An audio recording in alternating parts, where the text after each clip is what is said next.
ہمارے پیارے آقا نبی کریم صلی اللہ علیہ وآلہ وسلم کو صرف جزیرہ عرب کے لیے نہیں بلکہ پوری دنیا کے لیے آخری رسول بنا کر بھیجا گیا۔ انسانوں کی ہدایت اور دین کی دعوت کے اس مشن کے اندر آپ کو اپنی عرب سرزمین سے تو مخالفت تھی ہی تھی، لیکن ساتھ ساتھ اس دور کے اندر دنیا کی دو بڑی سپر پاورز بھی موجود تھی، یعنی رومن اور پرشین امپائر، جن کے حکمران بادشاہ نہیں کہلاتے تھے بلکہ یہ خود کو شہنشاہ کہلواتے تھے، کیونکہ کئی ریاستوں کے بادشاہ ان کے ماتحت تھے، یعنی ایک شہنشاہ کئی بادشاہوں کا بادشاہ ہوا کرتا ہے۔ ایک سپر پاور عرب کے لیفٹ سائڈ میں تھی جس کا نام تھا رومن امپائر، اور دوسری تھی رائٹ سائڈ پر یعنی پرشین امپائر۔ یہ دونوں ہی تقریباً 2000 سال سے چلی آ رہی تھی، یعنی عیسیٰ علیہ السلام کی پیدائش سے تقریباً 600 سال پہلے۔ پرشین امپائر کا مرکز ایران تھا کیونکہ یہ پرشین گلف کے بہت قریب تھا، جبکہ رومن امپائر کا موجودہ دور کا اٹلی جس کا کیپٹل روم ہے۔ میڈیٹرین سی کا پورا علاقہ اس وقت رومن امپائر کے اندر شامل تھا، اور یہ سلطنت 753 قبل مسیح کے اندر قائم ہوئی اور 2006 تک قائم رہی، یعنی 1453 یا 1453 تک۔ اٹلی، اسپین، موراکو، لیبیا، مصر، شام، عراق، ترکی، فرانس، ان ملکوں سمیت دنیا کے 3 بر اعظموں پر ان کا کنٹرول تھا۔ ٹائم آیا 330 اے ڈی کا۔ 330 اے ڈی کا مطلب ہے کہ عیسیٰ علیہ السلام کی پیدائش کے 330 سال بعد اس رومن حکومت کے اندر ایک بادشاہ آیا جس کا نام تھا ایمپرل کانسٹنٹائن، یا اسے قسطنطین بھی کہتے ہیں۔ اس ایمپرل کانسٹنٹائن نے رومن حکومت کا کیپٹل، جو کہ پہلے روم اٹلی کے اندر تھا، اسے بدل کر ترکی کے اندر ٹرانسفر کر دیا۔ آج ترکی کی باسفورس بندرگاہ، جو کہ ایشیا کو یورپ سے کم ترین فاصلے سے جوڑتی ہے، اسی جگہ پر یہ شہر تعمیر کر کے اس نے اس شہر کا نام رکھا بیزنطین، کیونکہ رومن حکومت کے پھیلنے کے بعد اسے تینوں بر اعظموں تک کنٹرول کرنے کے لیے یہ حصہ سمندر کی سب سے آئیڈیل لوکیشن پر موجود تھا۔ بعد میں اسی بادشاہ کے نام پر اس شہر کا نام بدل کر قسطنطنیہ رکھ دیا گیا۔ 395 یعنی 395 کے اندر یہ رومن حکومت 2 حصوں کے اندر تقسیم ہو گئی۔ ایک حصہ کہلایا رومن امپائر ویسٹ اور دوسرا ایسٹ رومن امپائر۔ 476 یعنی 476 کے اندر ویسٹ یعنی مغربی پرانے والے امپائر کو لوگوں نے ختم کر دیا، جس کے بعد ایک ہی رومن حکومت پوری دنیا پر قائم ہو گئی جو کہ بچ گئی تھی، یعنی بیزنٹین امپائر۔ اس نے ایک بار پھر سے خود کو پھیلانا شروع کیا اور وقت کے ساتھ ساتھ یہ مزید پھیلتی گئی۔ 595 تک یہ اپنے عروج پر تھی اور ان میکسیمم علاقوں کو اپنے اندر شامل کر چکی تھی جو کہ پہلے رومن امپائر کے اندر شامل تھے۔ اس کے بعد اس کے اپنے لوگ آپس کے اندر لڑنے لگے، لیکن سن 600 آتے آتے اس امپائر کے اندر خانہ جنگی شروع ہو گئی اور بادشاہ اور اس کے رشتہ داروں کو مار کر اس حکومت پر قبضہ کر لیا گیا، اور ساتھ ساتھ رومن حکومت ایک جنگ کے اندر پرشین امپائر سے بری طرح سے ہار بھی گئی۔ اب اس ٹائم میپ کو سامنے رکھ کر یہ سمجھیں کہ رسول اللہ صلی اللہ علیہ وآلہ وسلم کی پیدائش 570 اے ڈی کے اندر ہو چکی تھی، اور آپ نے نبوت کا اعلان 610 اے ڈی کے اندر کر دیا، یعنی رومن امپائر کی اس خانہ جنگی کے شروع ہونے کے 8 سال بعد۔ رومن امپائر کی پرشین امپائر سے ویسے تو جنگیں چلتی رہتی تھی، اور ایک بہت بڑی جنگ کے اندر جو کہ فلسطین کے اندر چل رہی تھی، یہ پرشین حکومت سے بری طرح سے ہار گئے اور فلسطین کا یہ علاقہ رومن امپائر کے ہاتھ سے نکل کر پرشین امپائر کے ہاتھ میں چلا گیا۔ اب یہ جنگ ہوئی کیوں تھی اس کو تو ذرا آگے جا کر سمجھتے ہیں، لیکن پہلے اس بات کو جان لیں کہ بظاہر تو اس جنگ کے بعد رومن امپائر پرشین امپائر سے ہار گئی تھی، لیکن حیرت انگیز طور پر اس کے صرف 5 سال کے بعد قرآن کریم کی سورہ روم کے اندر اللہ نے اپنے نبی کو یہ پیغام دیا جس کا ترجمہ ہے کہ رومی مغلوب ہو گئے یا ہار گئے، لیکن اس شکست کے بعد یہ دوبارہ غالب ہو جائیں گے، کیونکہ یہ تمام معاملہ اللہ کے ہاتھ میں ہے، اور یہ وہ دن ہوگا جب مومن یعنی مسلمان بھی خوشیاں منا رہے ہوں گے۔ ان حالات کے اندر کوئی اس طرح کی پیشن گوئی کا تصور بھی نہیں کر سکتا تھا، لیکن اللہ کیونکہ ہر غیب سے واقف ہے، اس لیے قرآن کی یہ پیشن گوئی بالکل سچ ثابت ہوئی۔ روم میں حکومت کا تختہ الٹنے کے بعد پرشین امپائر کے موجودہ بادشاہ خسرو پرویز کو اس بات پر بہت غصہ آیا، اور اس کی وجہ یہ تھی کہ اس کے ننیال کا تعلق تھا رومن امپائر سے، جبکہ ددیال کا تعلق تھا پرشین امپائر سے، اور جس رومن بادشاہ کو بغاوت کے اندر مارا گیا تھا اس کے خسرو پرویز سے بہت اچھے تعلقات تھے۔ اس نے خسرو پرویز کو بادشاہ بننے کے اندر بھی بہت مدد کی تھی، لہٰذا خسرو پرویز نے 306 کے اندر رومن امپائر پر حملہ کر دیا۔ ایک ایک کر کے اس نے پہلے قسطنطنیہ یعنی موجودہ دور کے ترکی اور فلسطین کے علاقے تباہ کر کے ان پر قبضہ کر لیا، اور جب رومن حکومت کے بڑے وزیروں نے یہ دیکھا تو سمجھ گئے کہ اگر اب کچھ نہیں کیا گیا تو پوری رومن حکومت ان کے ہاتھ سے نکل جائے گی، لہٰذا افریقہ میں موجود ان کے گورنر کو خط لکھا گیا کہ روم میں بغاوت ہو گئی ہے اور نیا بادشاہ انتہائی نااہل ہے، اس سے حکومت نہیں سنبھل رہی اور ہم سب بہت ہی مشکل کے اندر ہیں، ہماری مدد کرو۔ اس گورنر نے یہ خط ملنے کے بعد فوراً سے اپنے بیٹے کو یہاں پر بھیجا جس کا نام تھا ہرکل، اور اس نے آتے ہی رومن حکومت پر ایک بار پھر سے بغاوت کر کے قبضہ کر لیا اور یہ 610 کے اندر قسطنطنیہ میں پہنچ گیا۔ اور اسی 610 کے اندر عرب میں رسول اللہ صلی اللہ علیہ وآلہ وسلم نے اعلان نبوت کر دیا تھا۔ خسرو پرویز کی فوج ہر لمحہ اس کے کہنے پر مسلسل آگے بڑھتی گئی اور 613 کے اندر انہوں نے شام کو فتح کر لیا، 614 میں فلسطین اور بیت المقدس کی اس فتح کے دوران خسرو پرویز کی فوج نے تقریباً 90,000 عیسائیوں کو قتل کر دیا۔ ان کے سب سے بڑے پادری کو قید کر کے اپنے ساتھ لے گئے۔ اس دوران ان تمام یہودیوں نے خسرو پرویز کا ساتھ دیا جو کہ یہاں پر موجود تھے۔ اس کی فوج مصر کے بارڈر تک پہنچ گئی۔ اس کے بعد خسرو پرویز نے ہرقل بادشاہ کو خط لکھا جس کے الفاظ یہ تھے کہ سب خداؤں سے بڑے خدا خسرو پرویز کی طرف سے اس کے کمینے بندے ہرقل کے نام۔ یاد رکھو کہ آتش پرستوں کا خدا یعنی پرشین امپائر کا خدا سب سے اعلیٰ ہے، جبکہ عیسائیوں کا خدا کچھ نہیں، کیونکہ ایرانی آتش پرست تھے یعنی آگ کی پرستش کرتے تھے، جبکہ روم کے لوگ عیسائی تھے۔ خسرو پرویز کے تکبر کا اندازہ آپ اس کے الفاظ سے لگا سکتے ہیں۔ ہرقل بادشاہ نے درخواست کی کہ جنگ کو روک دو اور تم جو کہتے ہو ہم شرطیں ماننے کے لیے تیار ہیں۔ جواب میں خسرو پرویز کا کہنا تھا کہ میں جنگ روکنے کے لیے تیار ہوں، پر ایک شرط پر کہ تمہیں زنجیریں پہن کر ایک مجرم کی طرح میرے دربار میں آنا پڑے گا اور کہو گے کہ مجوسی خدا جیت گیا اور مسیح خدا ہار گیا۔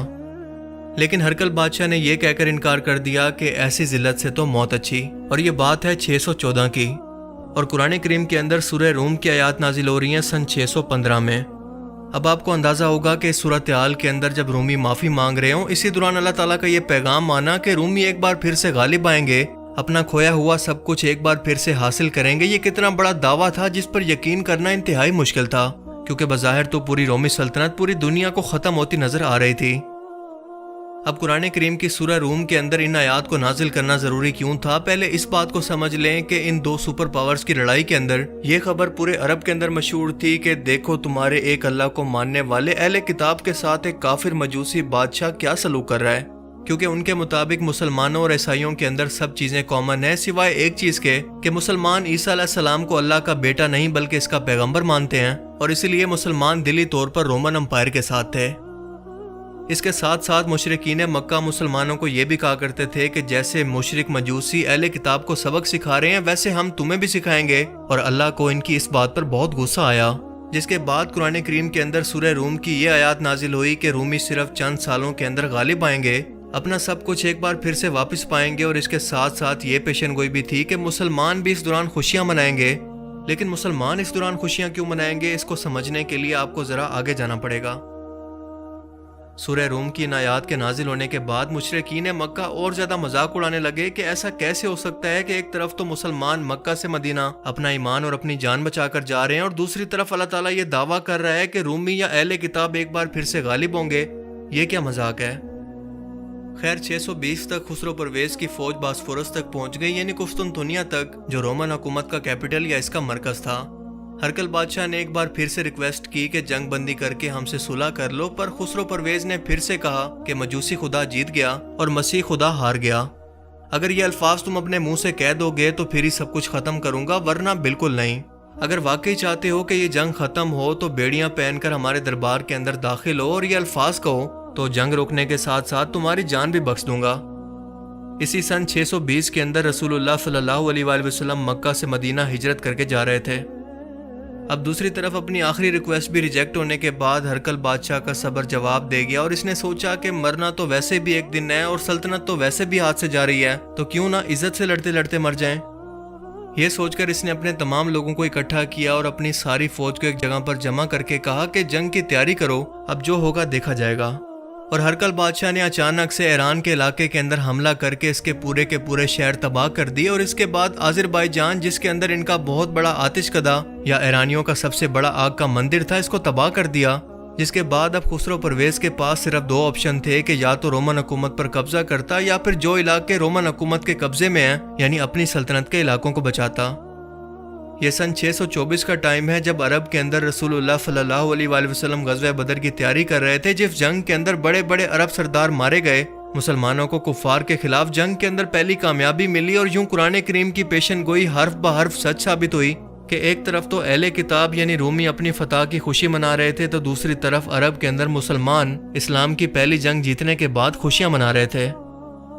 صرف 627 تک ہرقل ایران یعنی پرشیا کے مرکز یعنی کیپٹل تک پہنچ گیا، لیکن خسرو پرویز کی فوج رومن حکومت کے اندر اتنا آگے جا چکی تھی کہ اپنی سلطنت کو بچانے کے لیے انہیں واپس آنے تک کئی مہینے لگ جاتے۔ 628 کے آتے آتے خسرو پرویز کے خلاف بغاوت ہو گئی اور اس کے 18 بیٹوں کو قتل کر کے اسے قید میں ڈال دیا گیا اور اس کے بڑے بیٹے کو بادشاہ بنا دیا گیا۔ اب سیم وہی حالات پرشین حکومت کے ہو گئے تھے جو کہ کسی ٹائم کے اندر رومن حکومت کے تھے، کیونکہ خسرو پرویز کے بیٹے نے ہار مان کر ہرقل بادشاہ سے صلح کی درخواست کی کہ جنگ کو روک دو، ہم آپ سے معافی مانگتے ہیں، کیونکہ میرا باپ طاقت کے نشے کے اندر پگلا گیا تھا، میں اس کے لیے معافی مانگتا ہوں۔ جبکہ دوسری طرف عرب کے اندر اس ٹائم میں غزوہ خندق چل رہی تھی، جب اللہ کے رسول صلی اللہ علیہ وآلہ وسلم نے اپنے صحابہ سے فرمایا تھا کہ اس کے بعد یہ مشرکین مکہ ہم پر حملہ نہیں کریں گے بلکہ ہم ان پر حملہ کریں گے، کیونکہ یہ کمزور ہو چکے ہیں، ان کی طاقت ٹوٹ چکی ہے۔ ہرقل بادشاہ نے یہ صلح کی درخواست مان لی، لیکن ساتھ یہ شرط رکھی کہ پہلے تو ہمارے وہ علاقے جو کہ تمہارے باپ نے قبضے میں لے لیے تھے وہ سب کے سب واپس کرو، اور دوسرے نمبر پر ہماری مقدس صلیب جو کہ تم بیت المقدس سے لے کر گئے تھے وہ واپس کرو۔ لہٰذا یہ دونوں شرطیں مان کر سن 628 کے اندر ان دونوں سپر پاورز کے درمیان صلح ہو گئی، اور حیرت انگیز طور پر اسی ٹائم کے اندر عرب میں مسلمانوں اور کافروں کے درمیان صلح حدیبیہ ہوئی، یعنی جنگ بندی کا معاہدہ ہوا۔